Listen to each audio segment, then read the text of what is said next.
I'm going to let them know that we're ready, Zath, so they don't wait on us. Please do. Please do. Nope, never mind. We're going. Guys, we'll see you on Northern Waters. In the southern Arctic Ocean lies an archipelago of Caledonian granite.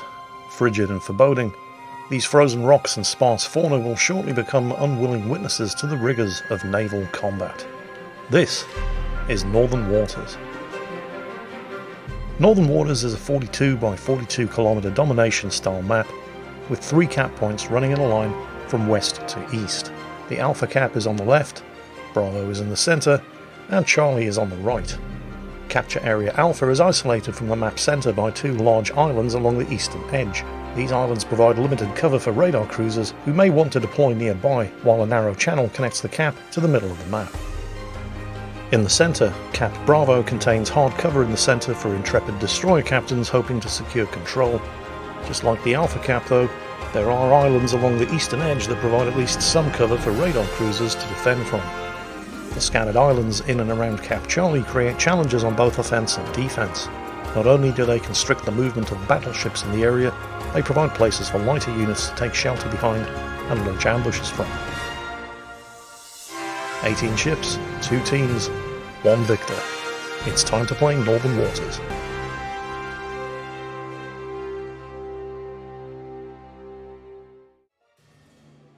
Alright, ladies and gentlemen, here we go. 5D, bringing up a couple of interesting choices. 2 Ohios, we got 2 Venezia, so we get to see the Venezia out and play again. Triple Moskva, which I'm really excited to see. Daring, and finally Titan Hunter again in that Shimakaze.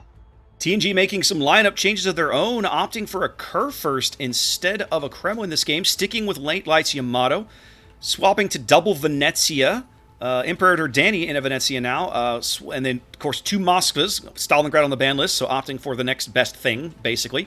Yep. Minotaur, paid a Piper in a Minnow, and then Summers and Marceau. Now, I'm surprised to see the Minnow on this map, because I'm not entirely sure how you use it, if I'm really honest. And the Marceau continues to baffle me, Zath. It worked last game, I'm not going to lie. I just don't understand why you would take a Marceau instead of Kleber. Yeah, I mean, it worked, but I don't know that it worked because it was a Marceau. I think agree. It simply worked because the map strategy worked. I agree with so that. You're absolutely correct. I absolutely agree that it worked because the strategy worked. Go ahead. And as far as where to put the Minotaur Paid a Piper, to me, there's only one place to throw it, and that's the center island of B-Cap. And yet that's not where he's going. Right, and I was going to say, it's also not as secure or protected it's not as the secure. last battle. No, the island in B on Tears of the Desert has a tremendous amount of elevation to it. You have to get into specific positions to get angles to the back side of it, depending on which side you spawn on. The B island in here on Northern Waters for a cruiser is a lot less secure. For a destroyer, you're probably okay, but for a cruiser, I would not be comfortable taking a minnow out there. Right, exactly. So that goes back to your comment, where do you put it? And it looks like they're putting it kind of how they would deploy a Des Moines on this part of the island. Just kind of sitting here chilling, ready to use radar and trap. They are indeed. Red Avenger popping a radar to drive Gathering Tempest out of the bottom end of the B cap. That will last a few moments. That will succeed in pushing him off the cap, but he'll be back as soon as the radar is over. He does take some damage from Leo's Ohio there. On the strength of the Marceau's speed, they managed to pick up the Marceau is in C, caps it, and gets out of C, and is already on the 10 line, able to harass some of these cruisers over here before before 5D can do anything about it. Well, and that's perhaps one of the reasons behind the Marceau. Although again, there's that question: why not just Kleber? Yeah, it's that speed. And to me, Zap, here's the difference: the Kleber torps are so much better than Marceau's torps, right? Yes, well, and the guns are too. That's debatable, depending on what it is you want out of those. Oh my goodness! Oh, Titan Hunter getting hunted himself down by the Venezia. What happened Brilliant there? scabble by Imperator Danny. What happened there? He got radared by Paid a Piper, and he paid the Piper. Oh my goodness! Wow. Oh, and he had on one of those. What camo is? That's one of the space camos. Yeah, the space camo. That's the space camo. Wow. Space camo. That's a huge early kill for TNG, Zath. Fantastic. And it shows the power of Venezia, even in a situation where she's not farming the deck of a Russian cruiser. You spot a destroyer, and you can just wipe him out. And it looks like, I'm guessing both Venezias tag teamed him, because they're both over there. I mean, that's what they're there for, right? Yeah. They're there to just completely surprise whatever destroyer goes to A and punish to the point where they get that early win. Well, and now And that's here's what's interesting. Now, with the Shimakaze out of the question, now the Minotaur can play like an oversized destroyer himself on this flank. He outspots the Venezia huge. He's moving up to keep Squarius spotted, and at the moment, he's too far back for Kringleberry's radar to make a difference. Absolutely. Absolutely. And I know you love playing Minotaur, so Oh, you I understand love- exactly what this means. Yes, I love playing Minotaur. In fact, I've had plenty of ranked games in Minotaur where I was the destroyer because there were no destroyers on the board.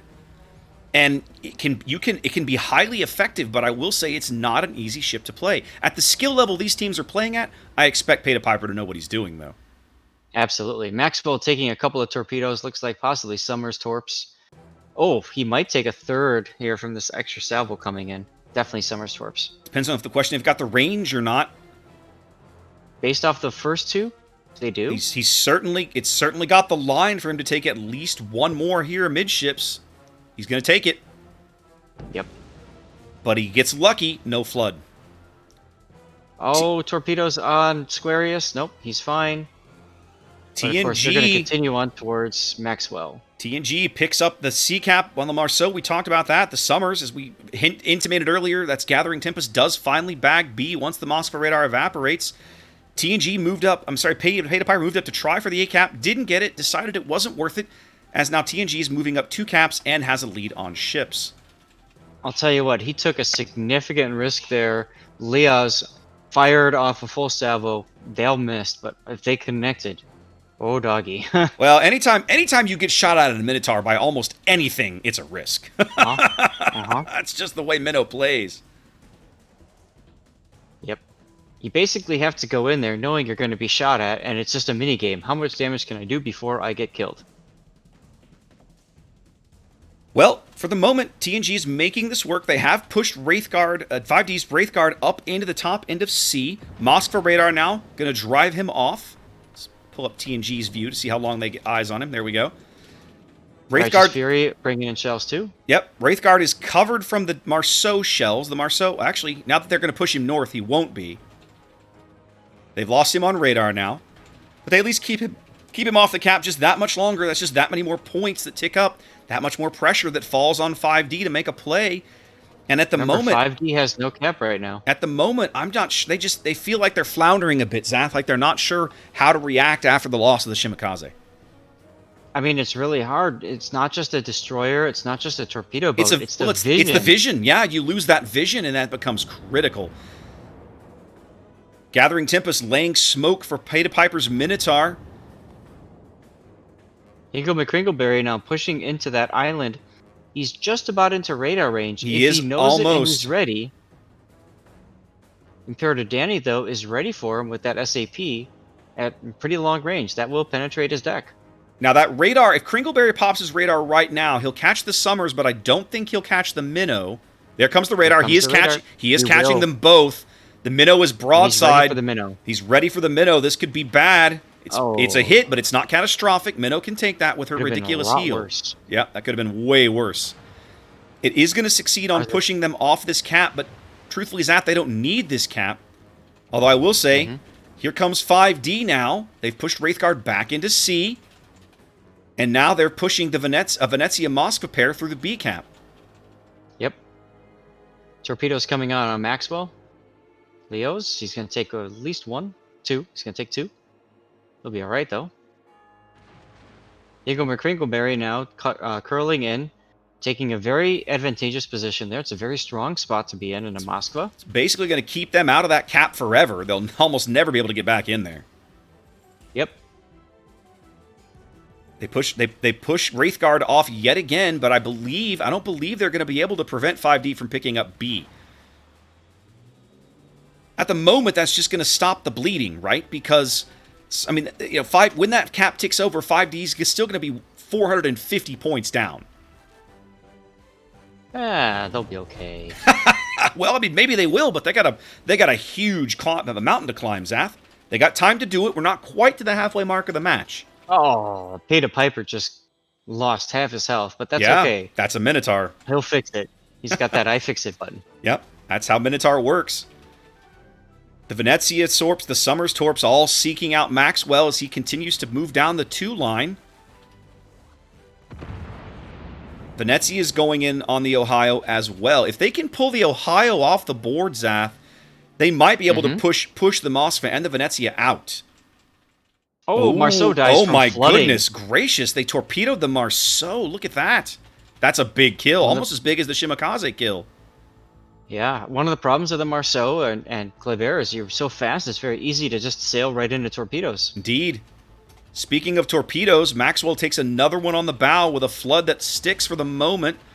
The follow-up Venezia salvo will not land as he does repair, but another Summers salvo already inbound and a Venezia salvo crossing that way as well.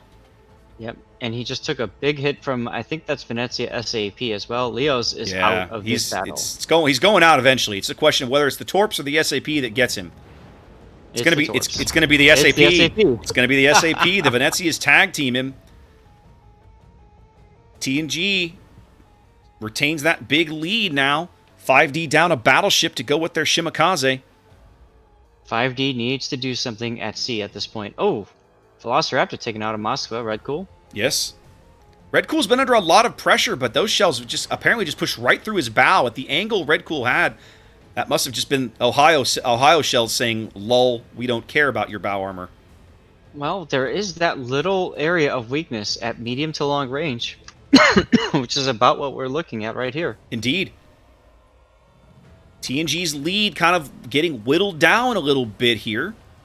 Still have a solid lead, but that right there, putting Wraithguard back on the cap, will stop their points gains. And honestly, Zat, their position, TNG's position at sea is not that great. Exactly. That's what I was saying. They have to do something at sea. They got to make it work here quickly. Yeah, the loss of the Marceau, Foxapalooza is down quite a bit of HP, and Righteous is just getting farmed broadside by this Moskva. He's got an Ohio in his face. I almost feel like TNG's kind of allowed themselves to be herded to the back of the map. In a game where they really had a huge early lead and an advantage, they're about to give it all up. Well, we see that happening a lot of times when teams get that first kill. They start to relax a little bit, right? And think, okay, we got this. And then what happens is that there's a couple of key mistakes that get made because you kind of just let off the gas just a little bit. You know, one of the things that I don't like right now, Zach, I don't like Late Light's position. That that's Velociraptor's Ohio is just crossed right in front of him. Now he's finally turning his guns that way. Late Light's finally turning his engines on, but I feel like what? He's still looking at Surviving Scout. He's not turning his gun. Yeah, he was starting to, but he did finally turn his engines on at least. But I feel like he should have taken that started moving in this direction a couple of minutes ago. I mean, I don't know. At this point, they're letting 5D back into this game. And I feel like that's a mistake. I mean, they literally had their feet on their throat, and now they're kind of allowing it to unravel. Righteous Fury going to take one of these daring torpedoes amidships right as they run out of range. Velociraptor and Righteous Fury now going to be in a bit of a secondary duel. The Amado's... Meanwhile, there's a lot going on over at ACAP. TNG's looking like, they're pushing these Venezias up here, but man, Venezia is not a great pushing ship. No, it's not. You mentioned that earlier, but it's currently down to 1v1, Squarius versus Imperator Danny. But, there's also backup from Surviving Scouts Venezia coming into play. It's kind of all Venezias all the time over here on this edge of the board at the moment. This is one of those things we've been there, Raptor, where the caller says, you got to do this, and you look at it and you're like, are you sure about that? Yeah. You know what I mean? Like, yeah, you're not wrong. All right, TNG has moved Gathering Tempest to Summers back onto the bottom end of B. I assume that's going to prompt a radar from Red Avenger. There it is. Yep. But Red will not have shots. Any shots to drive Tempest off are going to have to come from somebody else, and I just don't see it. Surviving Scouts Venezia, perhaps. He's probably the only... Oh, here comes the daring, maybe. Wraithguard's daring is moving through that gap. Here come the shells.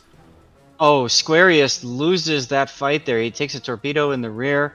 Double teamed from both Venezias. That's a big deal, Zath. That's a big deal. That is huge.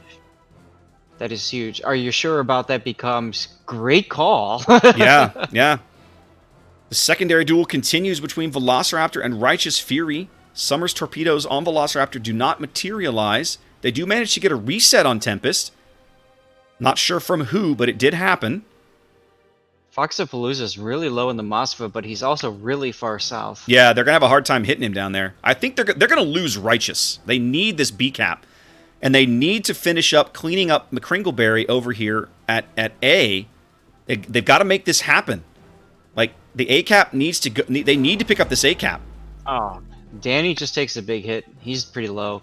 There goes Righteous. There goes Righteous. Yep, that was only a matter of time. We knew that was going to happen. Less than 100 points separate these teams with 5 minutes to play. TNG once had a lead of over 450 points, but 5D has not given up. Nope. This is what you expect to see in a 1 versus 1 down-to-the-wire battle. Well, and this is for all the marbles. Whoever loses this game, their tournament is over. So these guys are not going to give up easy, that's for sure. Right. Win or go home. Yamato v. Moskva now. Oof. This is textbook, guys. How you take out a target that's entrenched behind an island. You envelop. Hingle McCringleberry. He's going out. Rear. He's going out. It's only a matter of time before they bag him. Surviving Scout trying to help his teammate out, but it's just not going to happen. Barchetta angling to the Northern Venezia.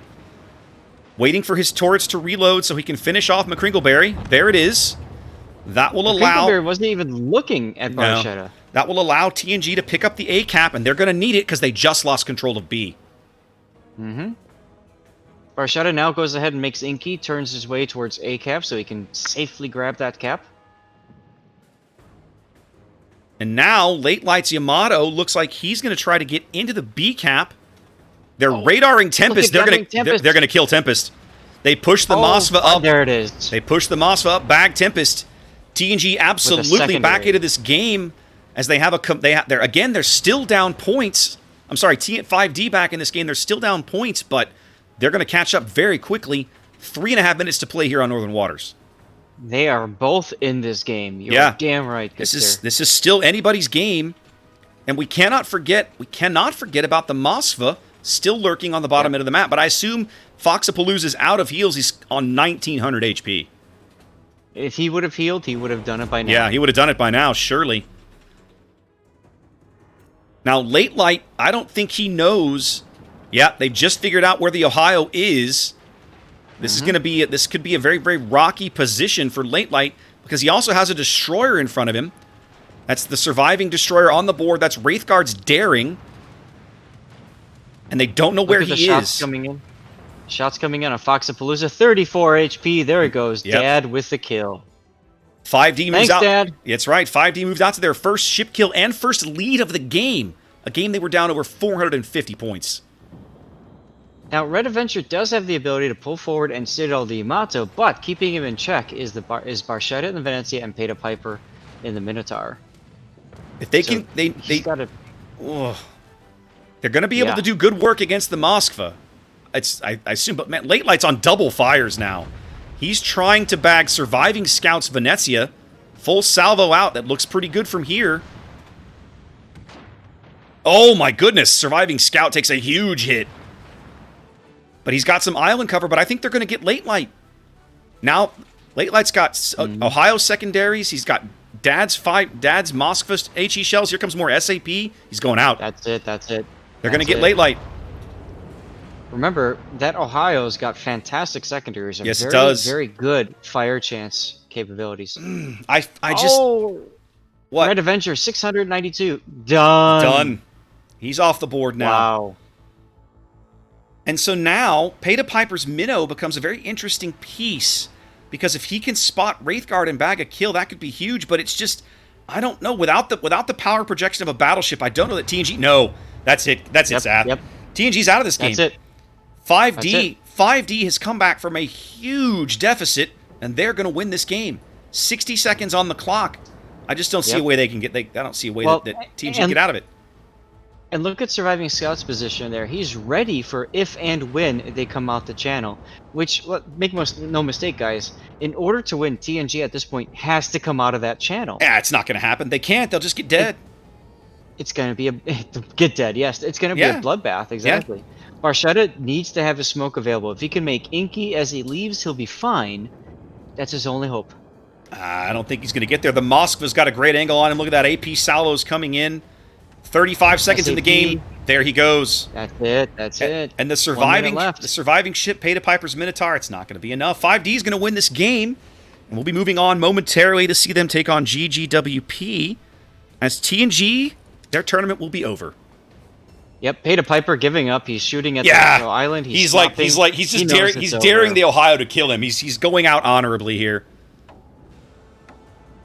This is, guys, for those of you guys that don't know, in clan battles, this is what's called calling the wipe. You just simply say, everybody die as quickly as possible. Let's get to the next battle. 1 second to go. We don't get a death pick. The shells but don't I'm gonna get take there. a picture anyways, because that's a beautiful shot. The shells oh don't my get God, there. That's a gorgeous picture. What an amazing comeback. Second screenshot. What an amazing comeback from 5D, Zav. I would Fantastic. 5 minutes into that game, there's no way I would have put money on 5D to win that game. No way. No way. I'll tell you what, we often talk about the in previous seasons, we talk about the experience necessary to look at a situation where you're down and say we're not out yet, right? We're gonna come back. It's fine. Just let's be patient. Let's wait for our moment, and that's what 5D did. Fantastic game. It was a fantastic game. Fantastic series. I mean, we didn't see game 1, but game 2 and game 3 were really, really good.